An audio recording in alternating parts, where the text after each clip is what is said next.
a chaotic scene at a clothing store in Soho today where frantic shoppers huddling in the corner of a store on Broadway in the middle of the afternoon believed an active shooter was at large. So shoplifters inside one of these stores started a fight with security guards and scared everyone by telling them they were armed. But as scary as this situation was, new data reveals that around 25% of people entering a business like this have stolen before, with many admitting to shoplifting within the last year. Which means New York City's retail theft problems are about to get a whole lot worse.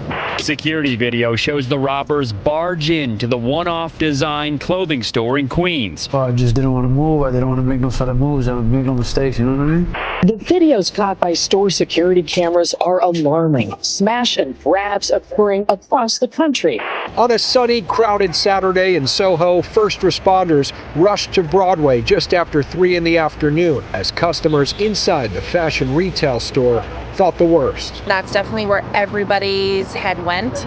More than 1 in 5 Americans admit to shoplifting, and a sizable portion of them say they've done it within the last year. I mean, rarely did I take anything over $5 or $10, cassette tapes, a magazine, but the frequency increased over the 10-year period. Shoplifting is a deeper issue. When I was deep into that game, it was more to feed addiction and that lifestyle. So it's scary to be in a public setting, and we're not walking around with weapons, so you feel helpless.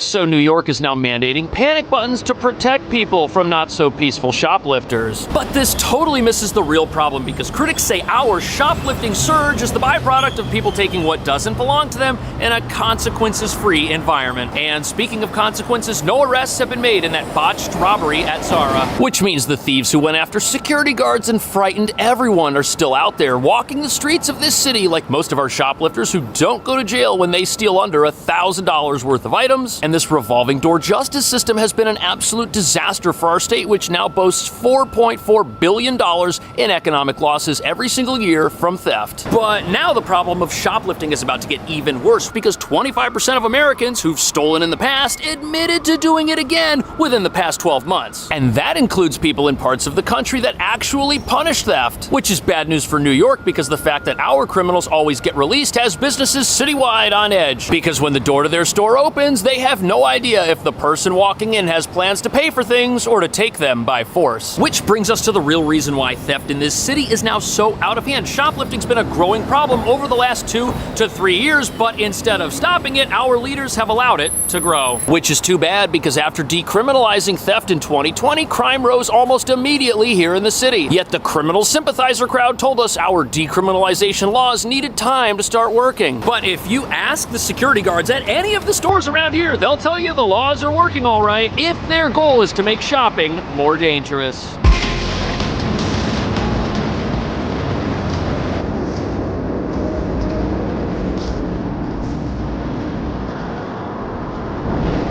So this right here behind me, this is the Zara where this botched robbery took place. And what's shocking about that is we're in Soho right now. This is one of the most popular shopping areas in the entire city, and there are always people down here. In a few hours, this area is going to be so packed, it's going to be virtually impossible to walk down the sidewalks because of all the people. Because people travel from all over the city to come down here and spend money at flagship retail stores. But as you're about to see, that might no longer be a safe idea. Lauren and her friend Nicole huddled with other customers in the back of Zara in Soho.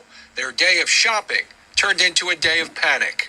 She locked eyes with someone who said that he had a gun. So the next thing we know, we're getting trampled and pushed into the back corner. So picture this, you're walking down the street, you're heading into all of the stores around here. Maybe you go into a store and it's the 5th or 6th store you've entered that day. And when you're inside, out of nowhere, you hear people start yelling and screaming, saying that there are armed bandits inside the very store you've just entered. And the entire place, which is bustling with people, quickly becomes a scene of chaos. Which is exactly what happened inside this store store, nobody was arrested, and the robbers actually sped off in a Mercedes. And what's even more frightening is this didn't happen during the wee hours of the morning or the late hours of the evening. This took place at 3 p.m. in the afternoon when the sun was out and when there were thousands of eyewitnesses all over the place. But none of that mattered to the criminals who entered this place for some reason. On a sunny, crowded Saturday in Soho, first responders rushed to Broadway just after 3 in the afternoon as customers inside the fashion retail store thought the worst. That's definitely where everybody's head went. Thankfully, police say there was no active shooter, but customers would later find out a store security. So thankfully, when the police arrived on the scene and entered the store, they were able to confirm that there was no active shooter, but that doesn't make this situation any less terrifying, especially when the criminals were the ones telling everyone in the store that they were armed. Instead, the chaos was caused when the crooks came back to the store and attacked a security guard, who earlier in the day had stopped them and accused them of shoplifting. The security guard ended up needing medical attention, which is absolutely terrible. And it's terrible because not only was someone injured, the person who was injured was doing their job, which was supposed to make the store a better place and keep it safe for people so that stuff like this wouldn't happen. But it's sadly happening more and more because our city just will not put its criminals in jail. And this is putting everyone in danger: shoppers, store employees, security guards, all because some of our leaders feel bad for criminals who are stealing things and escaping in a Mercedes. And not only is this a chilling sign of just how dangerous everyday activities have become, it's a sign of growing lawlessness and instability throughout our city. No wonder people are scared and on edge when they do basic things now. Especially when something as benign as a trip to the grocery store could quickly turn sour due to the dangerous and frightening actions of people who should probably be in jail. And this isn't just about one incident inside one store. It's about a growing trend of violence that's affecting everyone negatively. By nighttime, customers showed up only to find out the store had closed early due to the chaos. Chaos that Lauren and Nicole know could have been a lot worse, and often is. And it has for so many people. Yeah. So it's scary to be in a public setting, and we're not walking around with weapons, so you feel helpless. Made me think about all this. So the shoppers inside the store, they're making it pretty clear that they felt helpless and defenseless in the face of armed crooks who said that they had weapons, and were essentially holding the entire store hostage because nobody could escape through the one exit. Apparently, people were crouched down, ducking for cover in the back of the store because the commotion happened near the front. But the thing that's really frightening is how these criminals acted without any regard to the potential consequences of what they were doing. Look at this insane crowd of people. The streets were packed. There were thousands of eyewitnesses, and they were probably caught on security cameras fleeing the scene in their vehicle. Yet not one person is behind bars or has been caught. These guys got away with assault and attempted robbery, which sends the wrong message to our crooks and to our citizenry. It tells people that if crooks want to steal, nothing can stop them and that they are in danger. And it's not like criminals don't talk to each other or watch the news when they hear of something like this happening in a busy, prominent part of town and they hear about how nobody got caught or is in jail. It emboldens them. It makes them think that the next time they decide to go do something stupid and crazy that they'll probably get away with it. And you know something, that's gonna happen again when the people who did this get caught and then get released without bail, which is probably what will happen next since they didn't actually steal anything. But it gets even worse because this no consequences attitude towards retail theft, which has started in progressive cities like New York, is now spreading throughout the rest of the country and is infecting the minds of many people, leading to a wave of criminality that threatens to close down businesses not just here in New York, but throughout the country.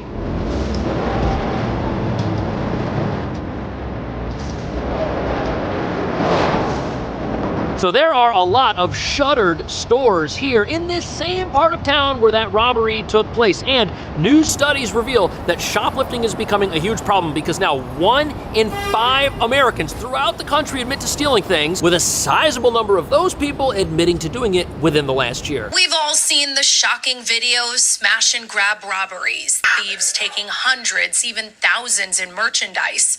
But what's more common, according to the experts, is those who take an item or two here and there. Karen Schulman used to be one of them. I was a pretty petty shoplifter. So this is how retail theft starts. People begin stealing things that are relatively small, things that fit in their pockets, things that they might be able to personally justify needing without paying for. That's how it starts, because you can use the same logic to steal a banana that you can to steal stuff from Lululemon. Now, is stealing a banana because you plan on eating it the same as stealing a bunch of high-end clothing items and reselling them online? No. But one leads to the other, because if you can steal something small and get away with it, you could steal something maybe a little bit bigger and get away with it, and so on and so forth, especially in New York, where there really aren't any consequences for theft. Now, all shoplifting is wrong, and you shouldn't steal, but what most people steal first is something they can justify, like food to feed themselves just this one time. But stores in modern America are full of items that people could justify at some level. Deodorant, personal care items, clothing items one couldn't afford unless they stole it. And if a person starts off stealing things that are very small and they get themselves into a habit of stealing whenever they go into any store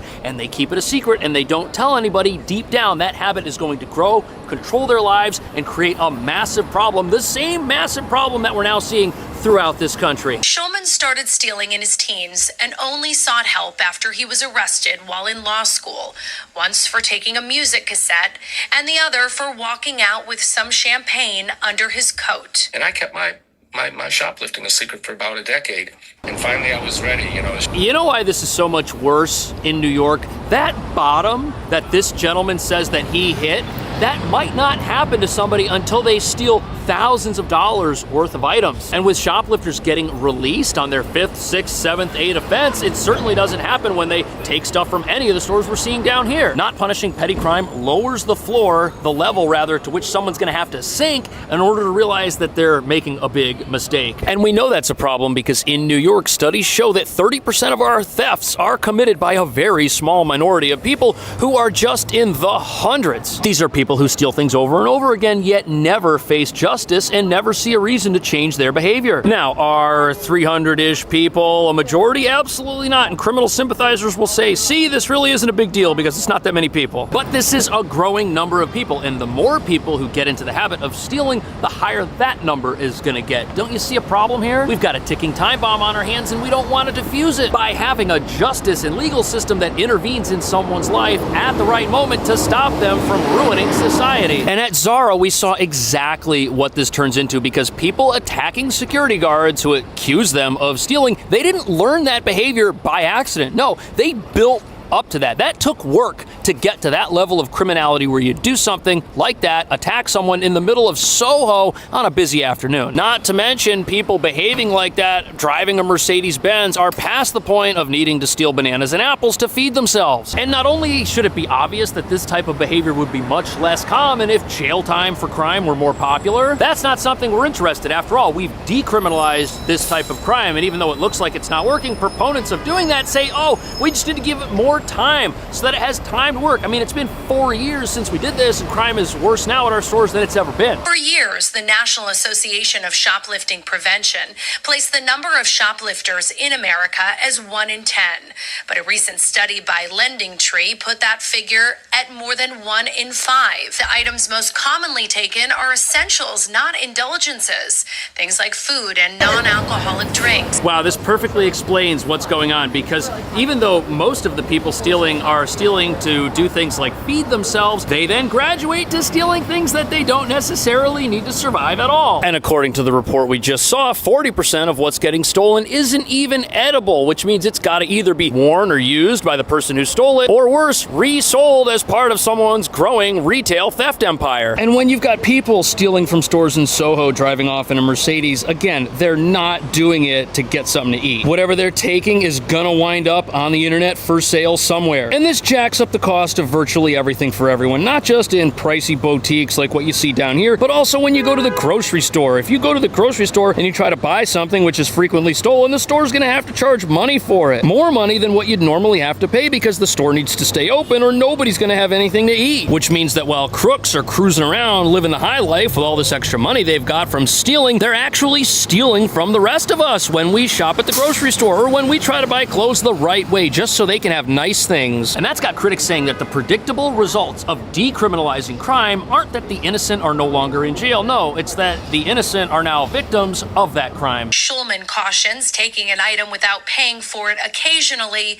can easily lead to an addiction that can be hard to break without treatment. And before you know it, you can actually develop a habit. You keep doing something and you rationalize it, it can become a full-blown habit, and that's going to cause a lot of trouble. Schulman is now the founder. Now, a long time ago, the thing that would step in and break the cycle of deviant behavior in a person's life was the legal system. That's what it exists for, to stop this from spiraling out of control, which it is. But now we've decided that our legal system should not exist to punish people who take things. Rather, it should exist to help and encourage people to live normal lives just like the rest of us. But the problem is, there's this idea floating around that people are inherently good. Evil's not a real thing. And when you think like that, it makes sense that punishing a criminal would be a bad thing to do because they're a good person. And stealing things over and over again to resell them and make money isn't something that they're doing because they're bad. It's just reality. In a world that sees everyone as